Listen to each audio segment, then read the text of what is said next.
Hey guys, what's up? This is Vinay Haritwal and welcome to my YouTube channel. So today's video will be a complete exhaustive strategy for your December 2021 examination of CA Foundation. अभी ये जो examination होने वाला है it will start from 13th of December 2021. However, ये जो दिसंबर नवंबर attempt होता है ना, ये काफ़ी मुश्किल होता है क्योंकि काफ़ी सारे जो त्यौहार हैं वो इस बीच में आते हैं. So keeping that in mind, actually we are having 73 days, but due to the festive seasons there might be some rest days for all of you. So वो जो रेस्ट डेज है, वो जो चीट डेज है, उसको exclude करते हुए 1st of October से अगर हम लोग स्ट्रैटेजी बनाएं तो ऑलमोस्ट 60 डेज का स्ट्रैटेजी बनाना शुरू करें. We are keeping 13 days as reserve. अभी 60 दिन का प्रैक्टिस है. 60 दिन we have to study daily. आपका हो सकता है ट्यूशंस भी चल रहा हो. सो सब कुछ ध्यान में रखते हुए we can go for at least 3 revision. Apart from tuition हम लोग हर सब्जेक्ट का 3 रिवीजन करने का प्लान है. So we have to do 3 revisions. We are having almost 60 days in our hand. पहला जो रिवीजन है हम लोग एक दिन में 2 सब्जेक्ट पे एम करेंगे. पहले हम लोग लेकर चलेंगे अकाउंट्स एंड इकोनॉमिक्स. अकाउंट्स जो है वो डेली रात में करेंगे. जब सब कुछ खत्म हो जाए तो रात में 3 से 4 घंटा लेके बैठेंगे अकाउंट्स, ऑलमोस्ट 6 to 10, और डेली अकाउंट्स करेंगे. एम करेंगे ऑलमोस्ट 15 डेज में अकाउंट्स को किस तरीके से कंप्लीट करें. And same with economics, but economics जो है वो फर्स्ट हाफ में करेंगे, मॉर्निंग का 4 घंटा में. तो अगर तुम लोग 15 दिन लगातार अच्छे से पढ़ाई करोगे तो अकाउंट्स एंड इकोनॉमिक्स आराम से हो जाए. सो 15 डेज में हमारा 2 सब्जेक्ट कंप्लीट, एक थ्योरी एक practice. Now comes next 15 days. अगले 15 दिन में हमें मैथ्स एंड लॉ सेम तरीके से करना है. प्रैक्टिकल वाला जो मैथ्स है उसको सेकेंड हाफ में करो अपना, एंड जो थ्योरेटिकल है जिसमें ज्यादा मेंटल प्रेशर लगाना पड़ेगा, याद करने के लिए मेमोराइज करना पड़ेगा लॉ, वो मॉर्निंग में करो. सो 15 + 15 30 डेज का हम लोग प्लानिंग कर चुके हैं. ठीक है. फिर आएंगे सेकेंड रिवीजन में. अभी जो पहला रिवीजन था वो बहुत एग्जॉस्टिव होगा, अच्छे से डिटेल तरीके से करना है. हम लोग खुद का छोटा छोटा रिवीजन नोट्स बनाएंगे. अब जैसे लॉ है, इकोनॉमिक्स है, मैथ्स है, मैथ्स में फॉर्मूला है, लॉ में बहुत सारे सेक्शन है जो याद करना है, तो पतला पतला कॉपी मेंटेन. उस कॉपी में सारा सेक्शन से एक तरफ लिख लिए, सारा प्रोविजन से एक तरफ लिख लिए, लॉ का कॉपी एक. सिमिलरली मैथ्स के कॉपी के लिए सारा फॉर्मूला एक कॉपी में लिख. एंड रूल रखेंगे कि डेली जब हम लोग सुबह जगे तो जगते के साथ when we brush our teeth और when we drink our tea और एनी अदर थिंग, सुबह कम से कम 15 से 20 मिनट उस कॉपी को देना है. किसी दिन लॉ उठा के सेक्शन सारा पढ़ लिए, किसी दिन फॉर्मूलाज पढ़ लिए. इस तरीके से पहला रिवीजन में तुम लोग वो कॉपी बनाओगे और रिवीजन स्टार्ट कर दोगे. एंड सेकेंड रिवीजन तक वो बाय हार्ट डेली कॉपी पढ़ते पढ़ते 30 दिन तक याद हो जाता है. ठीक है.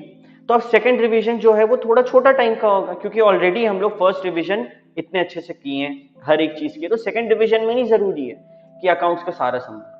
सेकंड रिवीजन में जरूरी है कि जो सम में पहले रिवीजन में डाउट था वहां पे स्टार कर लो, रेड पेन से टिक कर लो, डायरी में लिख लो, और फिर सेकंड रिवीजन में उस पर सबसे ज्यादा ध्यान दो कि उस टाइम जो डाउट था क्लियर हुआ, या फिर उस टाइम जो एक बार में नहीं बना था क्या अब एक बार में बन रहा है. सबसे इंपॉर्टेंट. सेकेंड रिवीजन जो है वो 10 दिन का होगा. 10-10 दिन का 2 स्लॉट बना के, पहला 10 दिन अकाउंट्स एंड इको, बाकी 10 दिन मैथ्स एंड. देखो हम लोग क्या किए, पहले ज्यादा टाइम दिए, फिर उस टाइम को थोड़ा कम. थर्ड रिवीजन में और कम करो, 5-5 दिन में तुम लोग को पूरा कंप्लीट करो. 3 रिवीजन हो गया.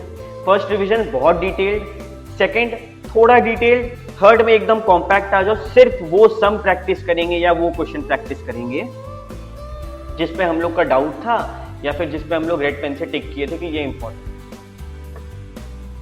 3 revision complete, 60 days complete. But now the challenge arises कि हम लोग भैया सब्जेक्ट के प्रति अप्रोच कैसा रखें. मैथ्स में आपने बोला फॉर्मूला बनाओ, लॉ में आपने बोला सेक्शन कॉपी बनाओ, इकोनॉमिक्स भी रटने का है, अकाउंट्स भी प्रैक्टिस का। तो हम लोग का अप्रोच क्या होना चाहिए सब्जेक्ट को लेके? देखो, पढ़ने का क्या तरीका है, तुम लोग के पास ना दो टाइप के सब्जेक्ट है, एक है प्रैक्टिकल, एक है थ्योरी। प्रैक्टिकल कैसे दो सब्जेक्ट है? अकाउंट्स, मैथ्स, पूरा प्रैक्टिकल। तो प्रैक्टिकल सब्जेक्ट का सीक्रेट होता है practice, and not only practice but right and practice. बहुत स्टूडेंट क्या करते हैं, अच्छा अकाउंट्स का एक सम देख रहे हैं, हाँ ये हो जाएगा, ये हो जाएगा, ये हो जाएगा। नो, वैसे नहीं होगा पढ़ाई। ये करना है, कॉपी में बैठ के प्रैक्टिस करो, उस चीज को उतारो कॉपी में। पहला रिवीजन में तो एक एक सम तुम्हारे कॉपी में होना चाहिए, दूसरा रिवीजन में भी मैक्सिमम सम तुम्हारे कॉपी में होना चाहिए। ये जो ऑडिट सिस्टम है ना, देख के पार करना, ये थर्ड रिवीजन में करने का है, फर्स्ट और सेकंड जितना हो सके राइट एंड कर। अगर प्रैक्टिकल में तुम प्रैक्टिस कर रहे हो लिख कर, तो आराम से तुम अच्छा स्कोर करो। एंड सेकंड, जितना वैरायटी पॉसिबल हो। तुम्हारे इंस्टीट्यूट का मैथ खत्म हो गया तो कहीं और से टेलीग्राम पे इतना सारा चैनल है, वहां से कोई सम उठाओ और वहां से प्रैक्टिस करो। जितना ज्यादा प्रैक्टिस करोगे अकाउंट्स और मैथ्स में, उतना ज्यादा चांस बढ़ेगा पास। एंड एक डायरी मेंटेन करो जिसमें टफ क्वेश्चन का, डाउट क्वेश्चन का, ठीक है, या फिर कोई भी कॉन्सेप्ट का डाउट है, सब लिखते जाओ, ताकि सेकंड और थर्ड रिवीजन में वो डायरी को देखें और मेक श्योर करें कि मेरा डाउट क्वेश्चन, मेरा टफ क्वेश्चन अच्छे से 2 से 3 बार हो गया। देखो इस बात को समझो, why I design this strategy in such a way कि तुम लोग का 3 रिवीजन हो, 15 दिन, 10 दिन और 5 दिन। एग्जाम से पहले 1.5 दिन का छुट्टी मिलता है, वो 1.5 दिन में तुम लोग को पूरा सब्जेक्ट का रिवीजन करना है, नॉट पॉसिबल। इसीलिए हम लोग पहले से ये चीज करते आए, पहले 15 दिन, फिर 10 दिन, फिर 5 दिन। तो जो 4th रिवीजन होगा ना एग्जाम से पहले, कॉन्फिडेंस होगा कि मेरे को पता है मेरे को क्या पढ़ना है इस 1.5 दिन में, टाइम वेस्ट नहीं होगा, बेकार का चीज नहीं पढ़ेंगे, जो इंपॉर्टेंट है, जो याद नहीं हुआ वो इस डायरी में लिखा हुआ सिर्फ वही करेंगे बस। इनफैक्ट प्रैक्टिकल में अगर कोई सब में बहुत ज्यादा डाउट है, फोन उठाओ, खुद से रिकॉर्डिंग करो खुद को समझाते हुए, दैट्स इट। कभी भी ऑटो में ट्रैवल कर रहे हैं, फ्री बैठे हुए 10-15 मिनट के लिए, छोटा मोटा ब्रेक है, तो उस टाइम ना वो वीडियो देख लो। अच्छा ये सब हम प्रैक्टिस किए थे, एक बार देख। चैप्टर्स का छोटा छोटा समरी बनाओ। फॉर एग्जाम्पल कंसाइनमेंट है, तो कंसाइनमेंट का खुद से नोट्स लिखा हुआ है, उस नोट्स का वीडियो बना लो जिसपे तुम खुद को वो नोट्स समझा रहे। कहीं भी कभी भी वो हाथ में फोन होता है, फोन निकालो, देखो। प्रैक्टिकल का ये अप्रोच है। थ्योरी में रटने का बहुत होता है, तो इसका सीक्रेट है रिपीटिशन। जितना ज्यादा बार रिपीट करोगे उस चीज को अपने दिमाग में, उतना ज्यादा वो तुम्हारे दिमाग में रिटेन। जितना ज्यादा रिपीटेशन, उतना ज्यादा रिटेंशन। कम से कम भी नहीं तो दिमाग में रखो कि हमको हफ्ते में लॉ का सारा सेक्शन, जो सेक्शन वाला कॉपी हम लोग मेंटेन किए हैं, 4 बार पढ़ना, ठीक है। सेकेंडली, लॉ में जो सबसे ज्यादा इंपॉर्टेंट है, the art of writing answer. अब अगर आप मेरे स्टूडेंट हैं तो आपको पता होगा, आई have already taught you in class, but अगर आप स्टूडेंट नहीं है, I will make a video on it कि किस तरीके से हम लोग लॉ में आंसर लिखें, ताकि जो बंदा पेपर चेक करेगा वो उसको लगे कि हाँ दिस इज समथिंग। स्टैंडर्ड होना चाहिए। अगर आप चार्टर्ड अकाउंटेंसी कर रहे हो तो आपका स्टैंडर्ड भी वैसा होना चाहिए, इससे लिख के नहीं आता। इकोनॉमिक्स में एमसीक्यू, तुम्हारे किताब में बहुत सारा एमसीक्यू, लेकिन एट द सेम टाइम वो एमसीक्यू काफी नहीं है, बीसीके काफी नहीं है। तुम क्या करो, और एमसीक्यू ढूंढो टेलीग्राम, बहुत सारे एमसीक्यू पीडीएफ वहां से सॉल्व। कम से कम भी नहीं, दिमाग में रखो, एक चैप्टर का 100-150 एमसीक्यू सॉल्व करना, तब जाके कॉन्फिडेंस आएगा इको, ठीक है। Solve as many MCQ as possible. अच्छा, मेन फोकस किस पे रखना है? बीसीके, बीसीआर 40 मार्क्स का होता है, लेकिन बच्चे अक्सर इसको छोड़ देते। तो एम रखो कि हम बीसीके जो है वो कम से कम भी नहीं तो 2 बार अच्छे से रटेंगे, पहला और सेकंड रिवीजन। तीसरा रिवीजन में ऑडिट करेंगे, खाली एमसीक्यू सॉल्व करेंगे, but first and second revision एकदम भयंकर वाला एग्जॉस्टिव होना चाहिए। और BCR, that is the art of practice. I have already taught students, vocabulary बढ़ाओ, ग्रामर अच्छा करो। क्यों? बीसीआर का 40 मार्क्स का बेस है, ये नींव है, तुम्हारा इंग्लिश ग्रामर। तो बीसीआर जितना ज्यादा प्रैक्टिस करो उतना गुड। अच्छा, प्रैक्टिस करने के बाद तुम कंपेयर करो इंस्टीट्यूट का जो आरटीपी एमटीपी है उनके वेबसाइट पे, उससे अपना आंसर कंपेयर करो, देखो तुम कहां स्टैंड कर। टेलीग्राम पे भी बहुत से ऐसे स्टूडेंट है जिनका बीसीआर का आंसर मिलेगा, उससे कंपेयर करो कि तुम्हारा आंसर और इस आंसर में क्या अंतर, कितना डिफरेंस है, स्टैंडर्ड कितना अलग। धीरे धीरे एक टाइम आएगा, तुम्हारा लेवल ये है, इंस्टीट्यूट ये लेवल मांग रहा है, प्रैक्टिस करते करते, दूसरों का आंसर्स देखते देखते तुम इस लेवल पे रीच करोगे। ठीक है, अच्छा अब बात करते हैं स्ट्रैटेजी फॉर्मुलेशन का। कुछ बातों का ध्यान बहुत ज्यादा रखना है। ठीक है, पहला एक डायरी मेंटेन करना है। डायरी में तुम्हारा मंथली गोल्स होना चाहिए। जैसे मैंने यहाँ पे ये गोल बनाया, ये तो रफ है, तुम लोग को कैलेंडर वाइज बनाना है। इतना तारीख से इतना तारीख ये पढ़ना है, इतना तारीख से इतना तारीख ये पढ़ना है, इस मंथ में पहला रिवीजन, इस मंथ में दूसरा रिवीजन। ध्यान में रखना, अच्छा इस दिन दिवाली है, इस दिन कुछ नहीं पढ़ पाएंगे। वीकली गोल, मंथली गोल बनाना बहुत जरूरी होता है, प्रॉपर प्लानिंग करना बहुत जरूरी होता है। अच्छा डेली गोल कैसे मीट करें भैया, एक ऐप है एनीडू, प्ले स्टोर पे मिल जाएगा, iOS के एप्पल स्टोर पे मिल जाएगा। एनीडू को करो डाउनलोड और उसको करो यूज। उसमें तुम अपने डेली टास्क को लिखो और ऐसे सर्कल हो, तुम इस पे क्लिक करोगे ये कैंसिल, इस पे क्लिक करोगे ये कैंसिल। दिमाग में एम रखना है कि जितना भी डेली टास्क है सब में कैंसिल होना जरूरी है। तो इस तरीके से हम लोग डेली टास्क को मीट करेंगे, हमारा वीकली टास्क को ट्रैक करेंगे, मंथली गोल्स को गोल को ट्रैक करेंगे।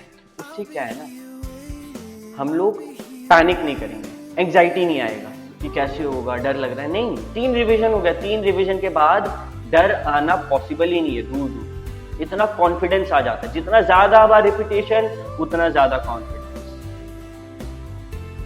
और सबसे इंपॉर्टेंट, जब हम पढ़ाई करते हैं ना, हमारा फोन का नोटिफिकेशन आता है, कॉल्स आता है, जिससे हम लोग डिस्टर्ब होते हैं। ठीक है, जब हम लोग पढ़ाई करते हैं, it is a time like we are praying और वी आर मेडिटेटिंग। वो हमारे लिए एक प्योर वक्त है, उसमें डिस्टर्बेंस का कोई भी जगह नहीं। तो एक ऐप है जेन मोड करके, ये एप्पल, जिनका आईफोन कह रहा हूँ, OnePlus होगा, उनमें ये डिफॉल्ट है, बाकी लोग ये प्ले स्टोर से डाउनलोड करते हैं। तो इसमें क्या होगा, अगर आपने जेन मोड एक्टिवेट कर दिया, आधा घंटा का टाइमर लगा के, अब आधा घंटा तक चाहे किसी का फोन आए, नोटिफिकेशन आए, आप चाह कर भी उसको अनलॉक नहीं कर सकते। तो ये जो ऐप है ये बहुत स्ट्रिक्ट है और ये आपको डिसिप्लिन्ड मैनर में पढ़ाई करने में मदद करेगी। साथ ही साथ एक और बात जिस पे आप लोग को ध्यान देना, एग्जाम, आप लोग एग्जाम के लिए प्रिपेयर कर रहे हो तो RTP, MTP, previous test paper, these are the most important things that you have to do। Third revision में ये होना ही चाहिए। तुमने जो यहाँ पे डायरी बनाया ना, वहां पे तुम मंथली गोल्स में थर्ड रिवीजन के बगल में लिख लो solve RTP, solve MTP, solve PTP। अगर ये 3 सॉल्व हो गया थर्ड रिवीजन में, इंस्टीट्यूट के स्टैंडर्ड को मैच कर रहे हो, 110% तुम पास करोगे। सिंपल, इतना से चीज कर लोगे, तुम्हें CA फाउंडेशन पास करने से कोई भी नहीं रोक सकता। तो ध्यान रहे, फेस्टिव सीजन है, बट ज्यादा मस्ती नहीं करना है, सैक्रिफाइसेस जरूरी है इस कोर्स के लिए, and I know you will do it. So all the best for your preparation. Thank you.